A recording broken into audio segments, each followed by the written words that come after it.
Hello, my name is Agnieszka Pikulicka-Wilczewska and this is Turan Tales, a podcast about Central Asia. It delves into stories of people, politics, social change and more, and is part of my newsletter which you can support on Substack. Welcome and be my guest in the journey to Central Asia. Hi listeners. Over the past few months, Central Asia has witnessed several important events in the art world. On September the 5th, the Celine Center for Contemporary Culture opened its doors at a new permanent location in Almaty, Kazakhstan.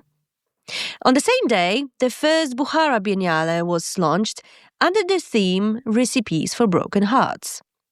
It ran until the end of November and became a major cultural event for Central Asia, bringing local craft into dialogue with global contemporary art in the stunning surroundings of historic Bukhara. Finally, also in September, the Almaty Museum of Arts opened in Kazakhstan's former capital. It is the largest institution of its kind in Central Asia.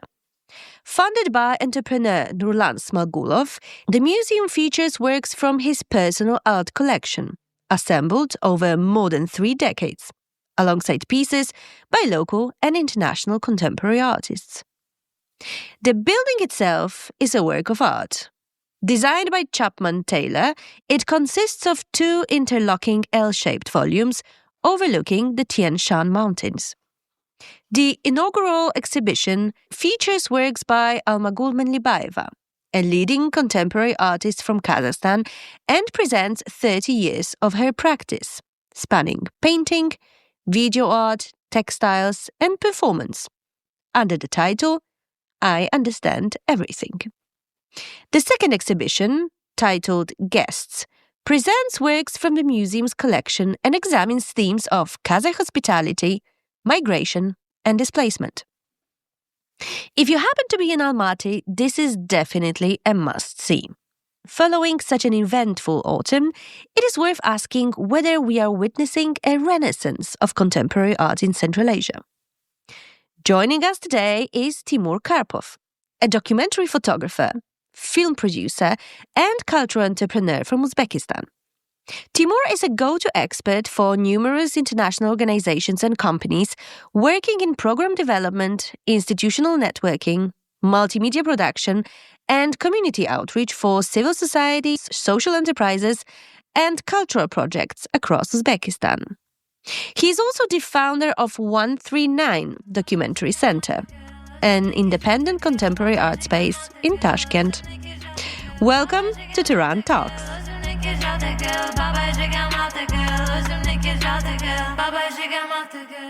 Hi, Timur. Thank you so much for accepting my invitation. Although we know that you kind of didn't have a choice because I would force you anyway. Hi, Agnieszka. I'm really happy to join your podcast and to talk with you. As you know, I invited you today to talk about modern art in Central Asia. And you have been watching this space for a number of years. I mean, actually, since childhood, right? Because you grew up in a family that was kind of part of the of Central Asia's modern art movement or art movement in general. So in the recent months, you've seen the Bukhara Biennale. And you've visited the Modern Art Museum in Almaty, the new one. You've seen Celine as well. So do you think that Central Asia is undergoing a sort of renaissance of modern art? Yeah, that's a tricky question. Well, if to reply simply, no, there is no renaissance of contemporary art in Uzbekistan or Central Asia. Of course not. But if you're looking at this as, growing of these institutions, then yes, that's amazing what is happening right now because it's the first time in the history of Central Asia we're now having like several centers for contemporary art, or like museums for contemporary art, which is wow, that's amazing. The question is for me is usually what will be shown there. What they're like doing right now, and that's what bothers me most. But yeah, it is really cool that we have these institutions now. Okay, so if we can, unpack what exactly is happening right now. So what can you say about the Bukhara Biennale? And let's focus on the positives in the beginning, okay? Before we turn to the more complex issue of what is wrong with it. Whoa, you called the wrong person to talk about the positives. I'm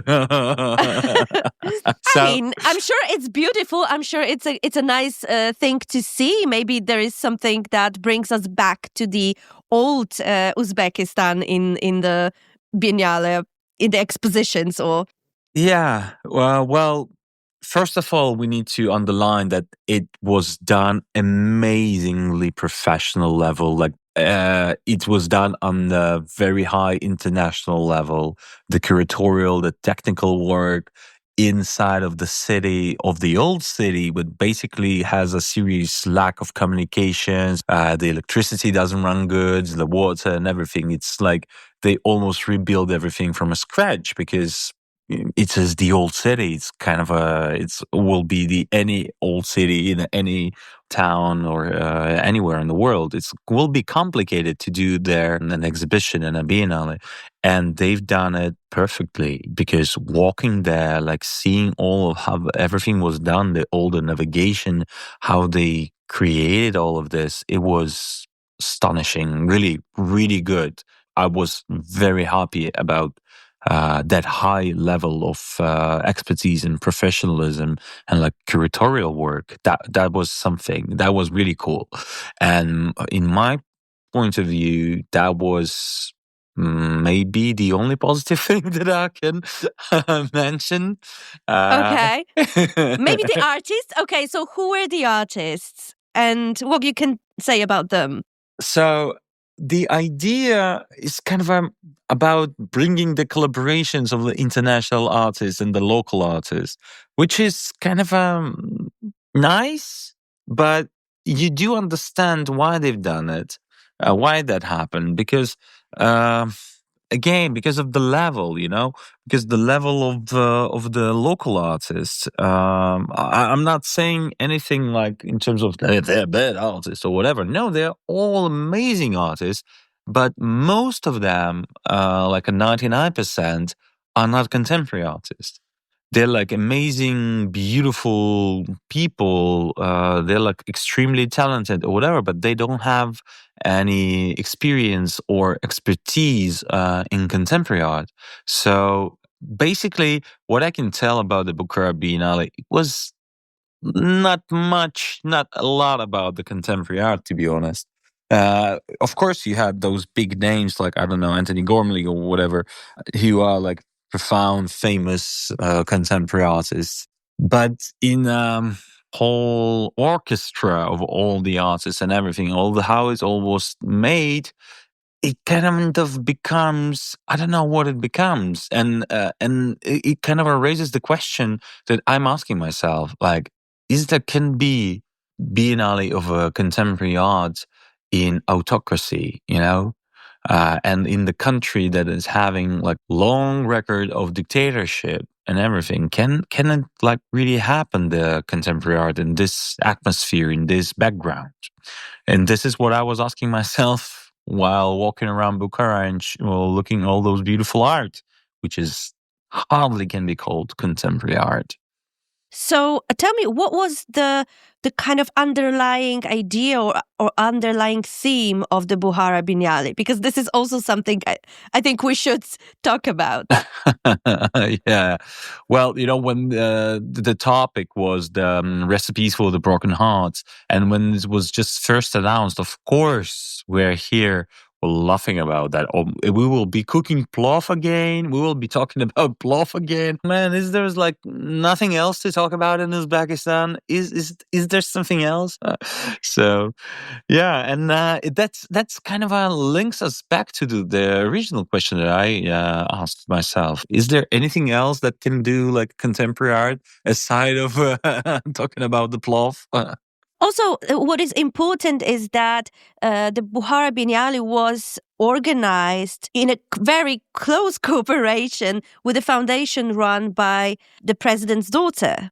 So I think you're asking the right question, and maybe we should answer it now. So is it possible to have free art in autocratic conditions? Because this is something that nobody doubts, right? This is something that we all know.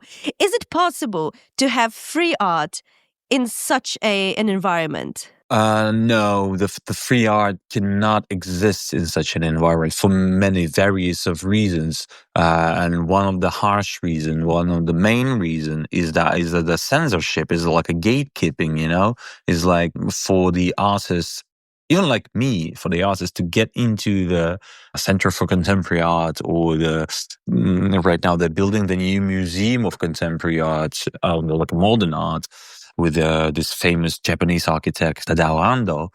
For me or for my parents to get into those institutions, it will be like nonsense. It's impossible. We can get into there if we will kind of really censor ourselves, if we will become a more conformist, if we will agree to those rules of this game, then we have a chance to get there. But if we will continue with our own art freely, no, never. It's impossible. It just nobody will ever accept us there. No, never gonna happen.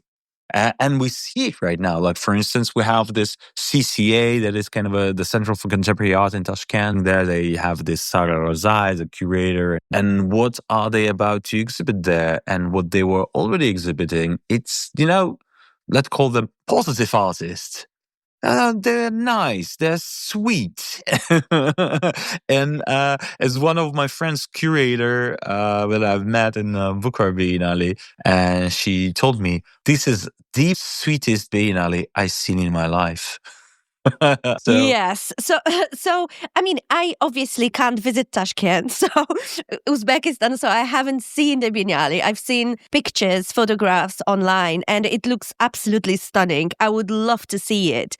But yes, like we're going back to the very first question. What is needed? Like what conditions are needed for modern art to flourish? So what would be the conditions in which the art that you or your parents are involved in to be exhibited and appreciated? Yeah, well, this is the question. Like, what conditions need to be done to exhibit your works at home? This is the question. It's not about like what the conditions needed to contemporary art to develop, to grow, because history knows enormous amounts of examples when the contemporary art was developing despite of the regime, despite of the dictatorship or autocracy or whatever, Soviet Union, China, Iran. But there was one very important thing that the artists were, of course, obviously not free in those countries to exhibit their works. And you could see in their works only if, for some reasons, before the internet times, they were kind of taken away from the country and exhibited somewhere in Western institutions. And now we're kind of having almost the same. Now, for the local artists who work in the contemporary art to exhibit themselves outside their own country, it's not just the only opportunity to show their work, but it's now becomes a priority. You're not even trying, you're not even thinking about to show your work in your own country. You're looking to move it. Like it's sort of a migration, and occasionally, and in a time, you will also migrate. So brain drain, it's a talent drain again. And, but yes, it will develop itself always. But to be exhibited, well, first of all, you need to deal with the censorship, right? So first of all, you need to kind of deal with the freedom of expression. If you want your contemporary artists to be exhibited in your museums or contemporary art centers, and the freedom of expression is probably the most oppressed form of freedom in Central Asia, not only in Uzbekistan, but all around Central Asia, and what we can see right now. So without that, high-level, profound contemporary artists will never going to be exhibited in our museums. Hey, quick little break. Thanks for listening to Turan Tales. We're a tiny independent show supported by listeners like you. If you like our work, you can get a paid subscription at turantales.substack.com/subscribe or buymeacoffee.com/turantales. Okay, back to the episode. We'll come back to your own experiences with that and with trying to create a space that would exhibit local artists and local contemporary art. But let's move to Kazakhstan for a second, because you recently visited Kazakhstan and me, by the way. So you've seen the new Modern Art Museum, which is impressive by anyone's standards. What can you say about that? Is this like a better attempt to create a space for contemporary artists, local contemporary artists, to exhibit their art? Or is it still the same story as with Uzbekistan?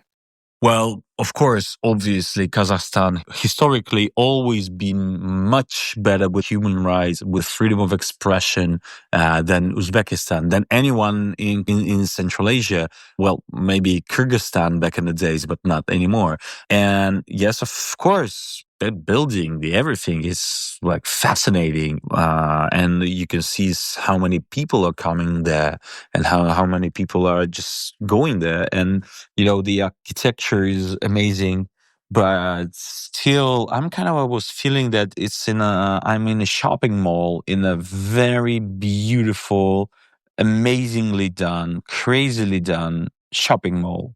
So until the very end of me being there in this Almaty Museum of Contemporary Art, I was constantly had this feeling of like I should buy something here. I was looking for some of my favorite brands. Where are they? It has the atmosphere of a shopping mall for me. Yes, but I mean, on the other hand, like, doesn't MoMA have the same feeling? I mean, all the big museums in Europe as well. I mean, they are all about like, brand and, selling merch as well. So, I mean, I don't think that this is like a typically Central Asian problem. But what would you say about the exhibits? I mean, there is a great exhibition of Almagul Menlibayeva, which is, I think, was quite impressive. What did you think about that? I completely agree with you. That's an amazing, that's crazy exhibition. It's shockingly good, Well, of course, Almagul is wow. She's first of all, she's an amazing artist, and the whole show, it was for me was so cool to see her early works from '90s.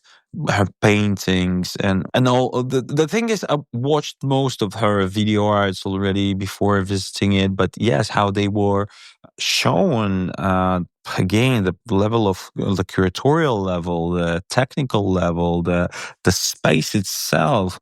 Of course, wow! Like I was so happy that we're finally having something like this in Central Asia, like this level of museum, the international level of museum, despite the fact it's kind of a shopping mall, and it's like the feeling was. But the feeling is that I'm like in somewhere in Western institution. That was amazing. I was so happy that we're finally having that level. But you would still have some critical comments, right? Yeah, well, yeah. The thing is, exhibiting Almagul as your first exhibition in the Almaty Contemporary Art Museum, it's such a bold move, because Almagul, her critical approach to her work is not that very obvious. It's not very direct. It's kind of she has her own language, of expressing the issues, expressing the things that bothers her in a political scale as well, in a social scale. But this languages need to be, translated. And most of the people it will be hard for them to translate this language without the help of mediators or curators to talk about that. So, and the first thing you'll see in Almagul's work is how beautiful they are, how well made they are, how amazing they are, how smart they are. But you still cannot decode it. So it makes it perfect for Kazakhstan environment, or because it's also autocracy, right?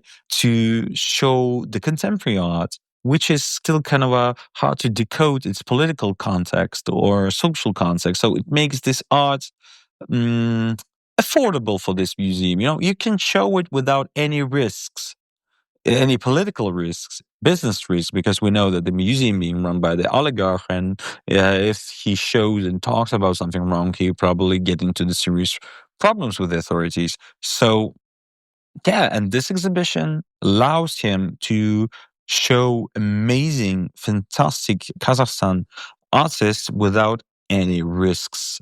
And with the second exhibition that is there, that being created by Ingles, you can see that it's also not kind of that what you are seeing immediately right away.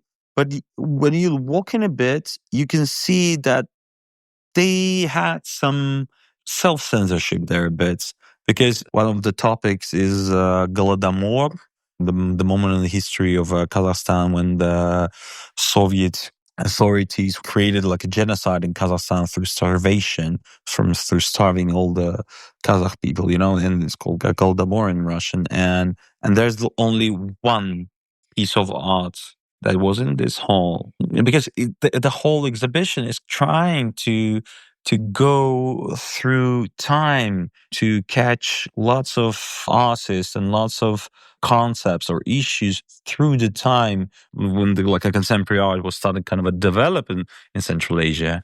And you can see the serious lack of topics. And I know they have in collection those artists who were quite critical, you know, and still critical. And there is numerous amounts of works of the contemporary Kazakh artists on Kantar, and there was none.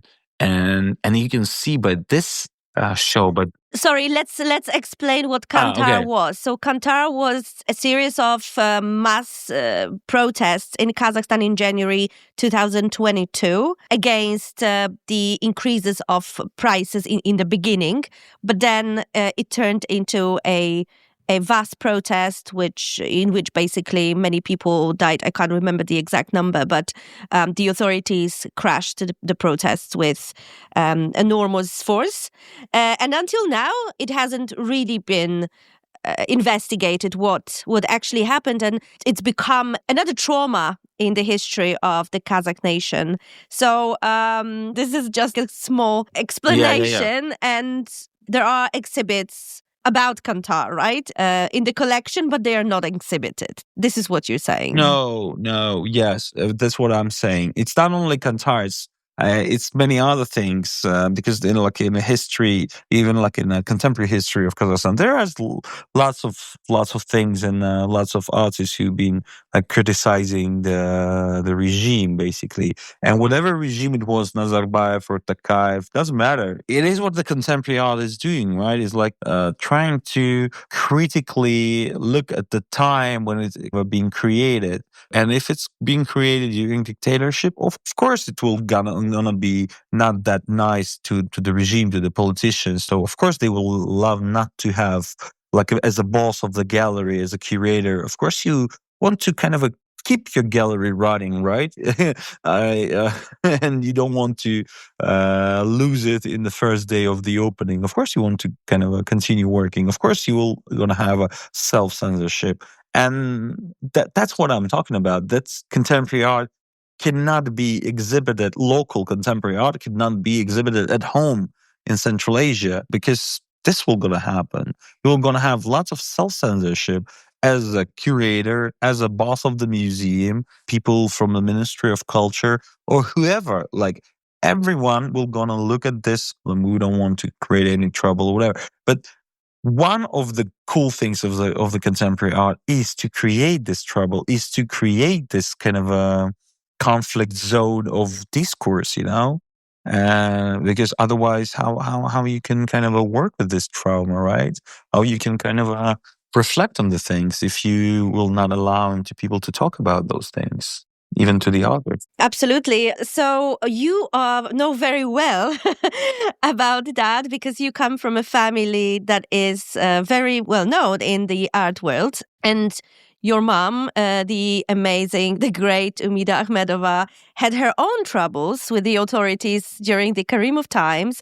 So can we go back in time a little bit? And can you tell our listeners what it was like to grow up in a family like this and what happened under Karimov with your mother? So let's dig into your own past a little bit. Yeah, I'm kind of hearing that very often, that people telling me, "Yeah, you're so lucky having this family, like this parents, your father, your mom, and everything. Oh my God, you're so lucky." I'm like, oh, sorry, guys, you don't know what you're talking about, and like really, you have no idea. So yeah, everything like before my mother's case in 2009, we were kind of living our humble life and doing our humble thing. And of course, my parents had those quite critical contemporary art pieces, mostly in video art or their documentaries. And my mom was doing her social anthropology, this fancy thing, or like a visual investigation. I don't know. So she was just doing her work as an artist in the rural areas of Uzbekistan, mostly working with the gender issues and the women rights in Central Asia. She's one of the pioneers of feminism in Central Asia. So she was focused on that, while the father was focused on the contemporary video art and like general movie scene of Uzbekistan and Central Asia. And till 2009, when the whole story happened because of the Swiss embassy program on supporting the artists, and because they were giving the grants to my parents to do the movies, to do the book of my mom and everything, and it was kind of a long, many years collaboration, like it was a long-term collaboration and partnership going through like several years already at that time. And the case was against the Swiss program. And when they started this whole case, they reached every artist, everybody, every grantee to sign the paper. The meaning of this paper was, we have nothing to do with the Swiss. And yeah, we've been forced to do that. And my parents didn't sign that paper. And this is where all the fun started.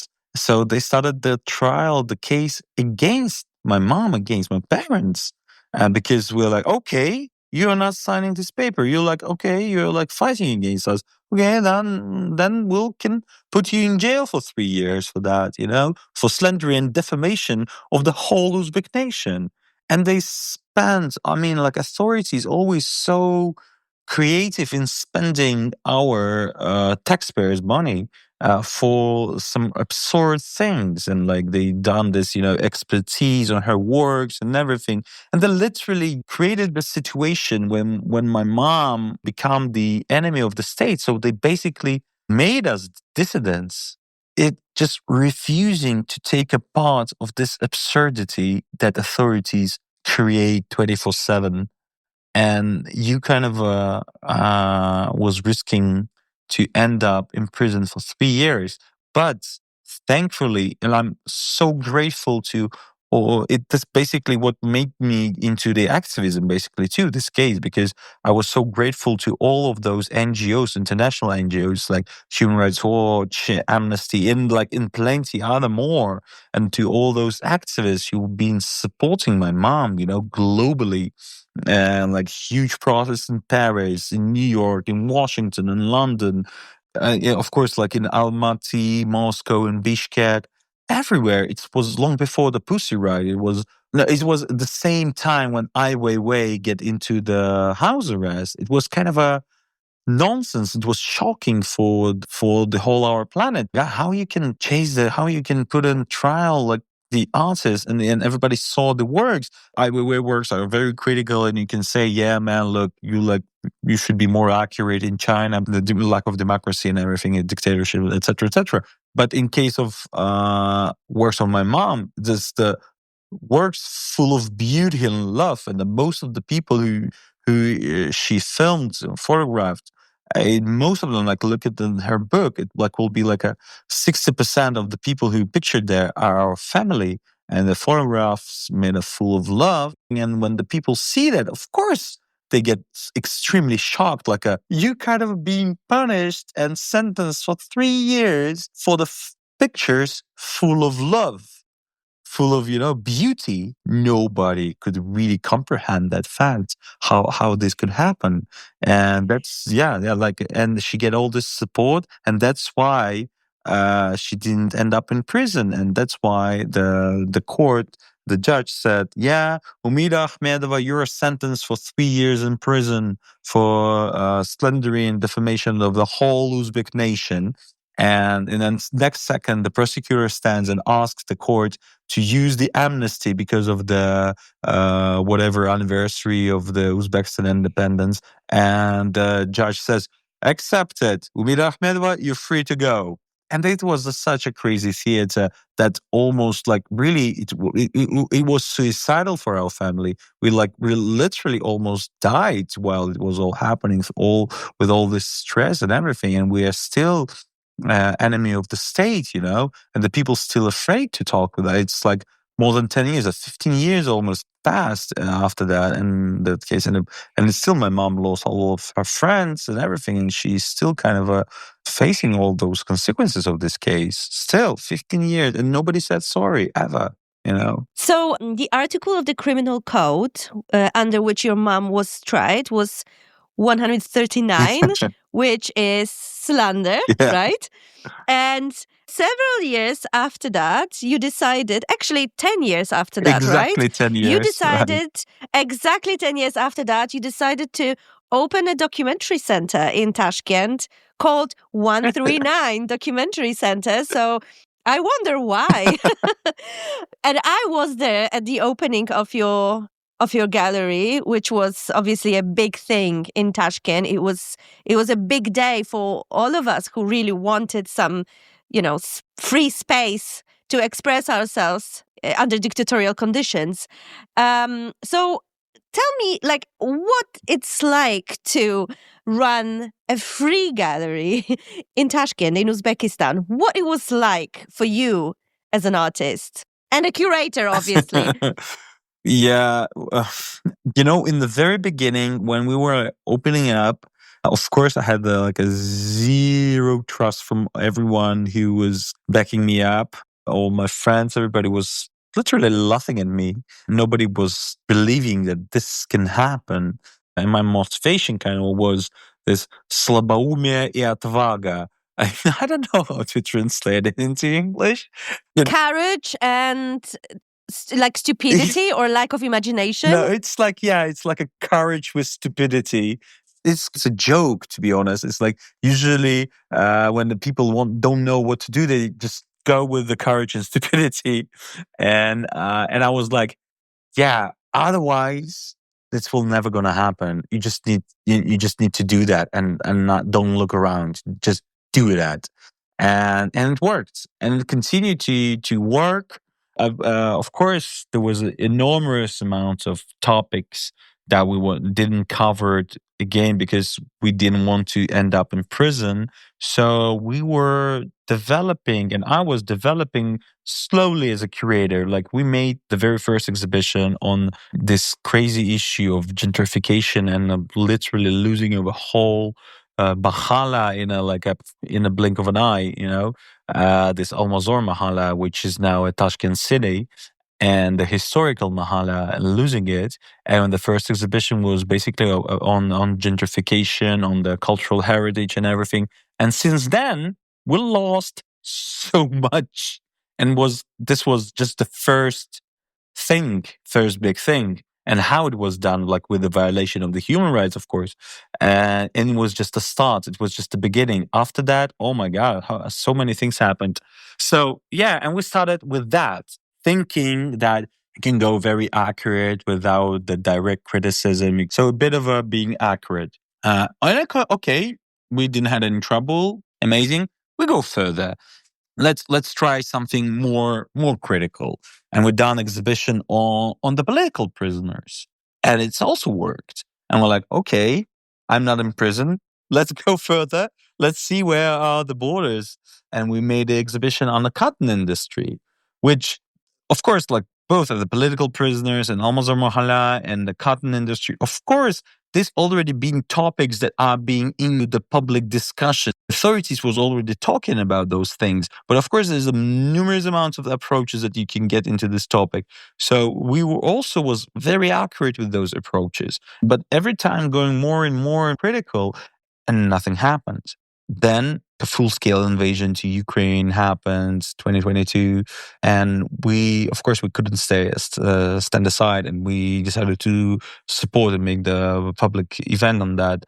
And since then, by the way, I'm really proud of ourselves that none of organizations in Uzbekistan ever supported Ukraine. It was only us all the way. I mean, publicly. Privately, there was a lot of them, but publicly, none. So, and we're doing this public event in Ukraine. I was really freaking out. I was really afraid that something will go wrong. And again, no, nothing went wrong. It was all smooth. Yeah, so of course, as always, we had lots of those national security folks hanging around. But yeah, nobody told us a thing. We even violated the law that we had more than 100 people on our territory without special permission for that. And still nobody told us anything. But they could. They could. And I was like, I can't believe that. Are we living now in a democratic society, or what is happening? Like, I can do literally whatever I want. I can go very critical on the things. The cool thing I'm having in my space, you've seen that, you've been there. Like enormous amounts of people. Like exhibition opening, it was Yes. like hundreds and hundreds people coming. What is happening? Then we can do whatever we want. And we had so many critical lectures, discussions, around tables, and everything. And nobody was taking care until they start to take care. Yeah. So what happened?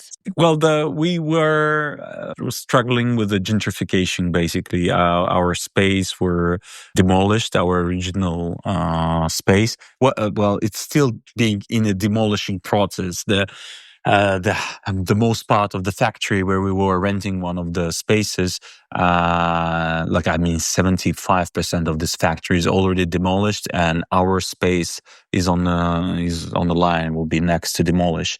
So yeah, and then we moved to another space, and we continued to do all the things that we were doing that. And one of the things that I'm also being proud of is we all the way been supporting the women's rights and doing the crazy, amazing, important exhibitions on the women's rights and sharing the women stories, the women's struggle in Uzbekistan. And so we opened up with our traditional exhibition with the Almaty called New Yachts. We were hosting this exhibition and co-curating this exhibition already for the third time. And everything went smooth and nice and cool and amazing. And then we decided, like I've been talking to my friend, the ambassador of Ukraine, Mykola Doroshenko, and we had this discussion with him about like, yeah, we should do this exhibition again. It will be already a fifth time when we're doing the public exhibition or event on supporting Ukraine, and it will be on 24th of February this year. We were cooking all this, and he said, look, Timur, we should do this time everything like super official. Like sending the note to the Minister of Foreign Affairs, blah, blah, blah. Like just go by the code. Like not as we were doing it before all the time, like, because we were never caring about the code or law or whatever. We're just doing, And we've done that. And on the opening, there was all the, of course, ambassadors, and there was all of the foreign minister, like presidential office, and like it was all super official, all the officials been there. And the very next day, the landlord of our space, ran into me, pale, frightened, shaking, telling me, Timur, I don't want to go to the prison again. I had a call from the national security, and they literally told me the thing that They can't do anything with you. They can't threaten you, but they told me that they can threaten me. And if this is now my problem, they told me that this is now my problem, and I need to solve this problem and kind of get rid of you. And yeah, please, kind of, can you do anything about that? And we were kind of, we were expecting this. And in my team, we had a strategy. And strategy, of course, means that we are not putting in danger innocent person who just, landlord, who doesn't want to do anything with all of that, right? So, and we reached our contacts, like in the embassies, in the Ministry of Foreign Affairs, in the presidential office. They were all shocked because it was short before this European summit in Samarkand, and they really was surprised that somebody from a national security or whatever, like Ministry of Internal Affairs, somebody made this move, And as I know, they found these people and everything. They kind of punish them in their own way. And they kind of deal with this situation, and they gave a chill pill to the landlord, and they kind of talked. It all was behind my back, and they done that. And because this exhibition was fully funded officially by the European Union in Uzbekistan, and Uzbekistan wants to be keeping this neutrality and everything, but still we decided just to leave the place, because we knew that when our contract will end up, the landlord will never gonna prolong it. And we decided not to wait when it was gonna happen. And slowly we shut down our place, our space. It was already a second space that we had in 5 years, and in 5.5 years. And and now we don't have any space, because this case with this landlord was already not the first time when we been kind of a bit threatened by the authorities. And because the previous case was really funny. It's a different. We need to record the different podcast about that, about this case when we ended up in the Supreme Court and being punished by the article that doesn't exist in the criminal code. It doesn't exist. It's not there, but they used it and punished me. And okay, so yeah, that's the whole story. Not to go into details. So I would love to continue, but we're reaching the end of our time. So tell me, what is happening with your gallery right now? And do you have any plans to get another physical space for the gallery, for the center? Well, not yet. If this physical space will happen, it should be on the one condition. It should be my personal, or not organization's personal space, private space, not to rent it from anyone, not to set up anyone, due to this quite recent story. And the gallery is developing. We are doing the pop-up events here and there, organizing exhibitions, lectures, screenings on the variety of new spaces or old spaces that are still exist in Tashkent, which is kind of a cool. And we're also getting ready to, it's like a small spoiler alert here. We'll be launching our digital online program, and hopefully we will launch it in springtime already. And we'll continue to live on doing the pop-ups and digital activity and some publishing work as well. So we will start do some publishing. We just continue to do our things, but without a physical space, unfortunately. And lots of people are kind of very, very sad about that we are closed, and because there's still no alternative in Uzbekistan to the establishment, and people are kind of looking for this alternative. That's unfortunate that in Central Asia, this kind of places like galleries are either sponsored by the state, that is autocratic, obviously, or by oligarchs. That wasn't the case with you and with your gallery. But if anyone would like to support Timur and buy him his own place in Tashkent, is listening to us, you can always message me or Timur and we can create another amazing and free space in Uzbekistan. But anyway, thank you so much, Timur, for talking to me, and all the best to you and all the best to your gallery. Thank you very much, Agnieszka. All the pleasure was mine. You're doing amazing work. Thank you for this talk.